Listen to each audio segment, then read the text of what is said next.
Bilang busy na nanay, talagang hindi perfect ang diet ko. Mahilig din ako mag-crave at minsan malamig na yung coffee ko bago ko pa maubos.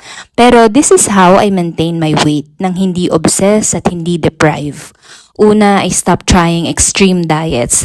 As a busy mom, kailangan sustainable. So instead of starving myself, I focus on simple habits like more protein, more water, less mindless snacking.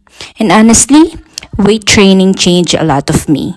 Not to become super skinny, but to become stronger, healthier, and more confident. Hindi rin kailangan sobrang tagal. Sometimes quick home workouts lang habang tahimik ang bahay. Plus, I try to walk daily. Walking helps me clear my mind, move my body, and stay active kahit busy ang schedule. I still enjoy coffee dates, family dinner, and desserts because maintaining weight should fit your life, not control it. Soft life pa rin pero healthy and discipline.